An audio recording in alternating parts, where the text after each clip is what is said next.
MLA దగ్గరికి ప్రతి MP దగ్గరికి తిరిగి విసిగిపోయారు. కాకపోతే ఏంటంటే అప్పట్లో చైతన్యం లేకపోవడం వల్ల మా వాళ్ళు ఇంకా మా బతుకులు ఇంత అనుకున్నారు. కొద్ది గొప్ప చదువుకున్న వాళ్ళందరూ కూడా 2016, 2015లో గౌరవ చంద్రబాబు నాయుడు గారిని చాలాసార్లు రిక్వెస్ట్ చేస్తే ఆయన కమిషన్ వేయడం జరిగింది. ఆ కమిషన్ వేసిన తర్వాత ఆంధ్రప్రదేశ్లో ఫస్ట్ జనాభా లెక్కలో తేలింది. అంతేకాకుండా అంగు మైనస్ పాయింట్ ఏంటంటే చంద్రబాబు నాయుడు సార్ గారు ముందే పంపించింటే బాగుండేది.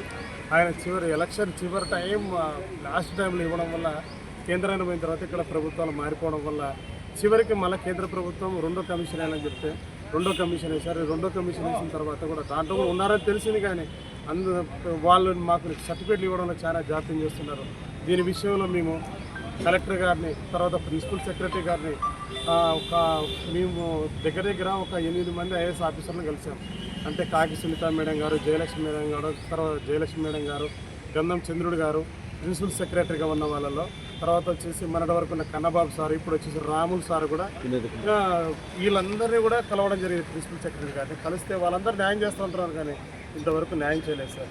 చేయకపోగా అదే కాకుండా మేము ఢిల్లీ లెవెల్లో కూడా పోయినప్పుడు సోషల్ వెల్ఫేర్ మంత్రి అయిన వీరేంద్ర కుమార్ సార్కి వినతి పత్రం ఇస్తే ఆయన ఏం చేశారంటే, మీ రాష్ట్ర ప్రభుత్వాల నుంచి మీరు ఒక క్లియర్గా మాకు వస్తే మేము మీకు న్యాయం చేస్తామని చెప్పి తెలియడం జరిగింది. క్లియర్గా పంపించడంలో అధికారులు నిర్లక్ష్యం చేస్తున్నారని చెప్పేసి మా బాధ సార్. ఎందుకంటే వాళ్ళు మా యొక్క వీక్ పాయింట్ ఒకటి వీళ్ళు అడగలేరు, వీళ్ళ దగ్గర జనాభా లేరు కాబట్టి వీళ్ళు అడగలేరు, వీళ్ళు మమ్మల్ని నిలదీయలేరు అని చెప్పేసి వాళ్ళు తప్పుడు లెక్కలు పంపించడం, తప్పుడు రాతలు రాయడం వల్ల మేము చాలా నష్టపోతున్నాం సార్. దీనివల్ల మా బిడ్డల భవిష్యత్తు అంతా నాశనం అవుతుంది సార్.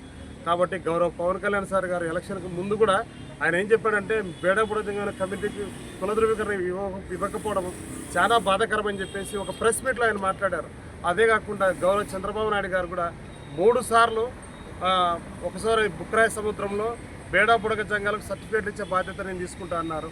అంతేకాకుండా గుత్తిలో కూడా సభలో కూడా బేడా బుడగ జంగాలు అనేవాళ్ళు నా దృష్టిలో ఉంది, వాళ్ళకి న్యాయం చేస్తానని చెప్పడం జరిగింది. అంతేకాకుండా యమ్మగనూరులో కూడా గౌరవ చంద్రబాబు నాయుడు గారి దృష్టికి వెళ్తే ఆయన అప్పుడు కూడా అన్నాడు, నీ బుడగ జంగాలు అనే వాళ్ళు నాకు దృష్టిలో ఉన్నారు, వాళ్ళకి కంపల్సరీ న్యాయం చేస్తానని చెప్పేసి గౌరవ చంద్రబాబు నాయుడు గారు కూడా హామీ ఇచ్చారు సార్. అలాగే గౌరవ లోకేష్ గారు కూడా మాకంటూ కొప్పూరులో ఒక సభ పెట్టారు సార్.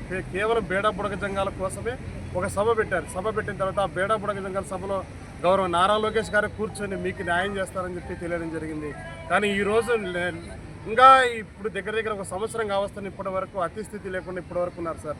కావున గౌరవ చంద్రబాబు నాయుడు గారికి, అలాగే గౌరవ పవన్ కళ్యాణ్ గారికి, గౌరవ లోకేష్ బాబు గారికి మేము తెలియజేయడం సార్, మీరన్నీ కూడా ప్రభుత్వంలో రాకముందు మీకు అందరికీ మా విషయం తెలుసు సార్. కానీ ఇప్పటి వరకు కూడా మీరు మా పైన ఎటువంటి నిర్ణయం తీసుకోకపోవడం చాలా బాధాకరం అనిపిస్తుంది సార్. దయచేసి సార్ ఇప్పటికైనా మా కులాన్ని గుర్తించండి.